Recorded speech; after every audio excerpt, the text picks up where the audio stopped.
Our next order of business is H.R. 1432, the VETT Act. I will now recognize the gentleman from Ohio, Dr. Wenstrup, for purposes of an opening statement.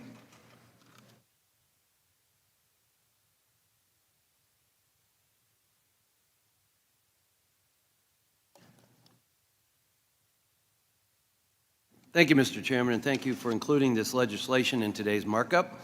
I sincerely appreciate your effort to move this important bill one step closer to becoming law. The VSO Equal Tax Treatment Act, or VETT Act, is a common-sense bipartisan bill which I have been proud to lead since 2018. As a veteran myself, I know firsthand how these organizations offer vital support and a sense of community to Americans who wore our nation's uniform and sacrificed so much for our country. All veterans deserve our support and gratitude, regardless of the period in which they served.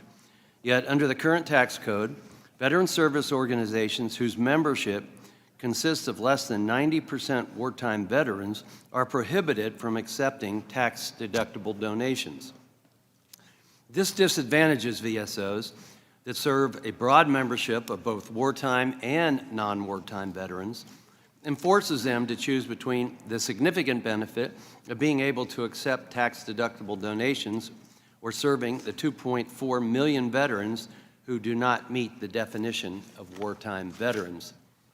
It's long past time that we fix this antiquated provision in the tax code by updating the definition of charitable contribution so that it includes congressionally chartered VSOs.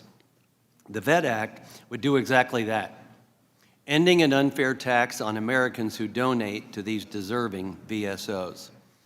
This legislation is supported by a host of VSOs, including AMVETS, American Legion, Fleet Reserve Association, Jewish War Veterans, Military Order of the World Wars, Non-Commissioned Officers Association, U.S. Coast Guard Chief Petty Officers Association, and TRIA, the Enlisted Association.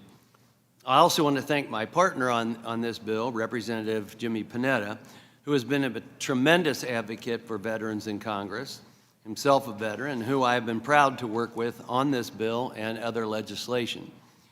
I'd also be remiss if I did not share my appreciation for our former colleague, Representative Ron Kind, who was the Democrat lead on this bill in the 115th, 116th, and 117th Congress. Finally, I'd like to thank all my colleagues on the committee who are co-sponsors of this bill, including Representatives Murphy, Miller, Carey, Sewell, Davis, and Fitzpatrick. Thank you once again for including this bill in today's markup, Mr. Chairman. And with that, I urge support for the bill, and I yield back.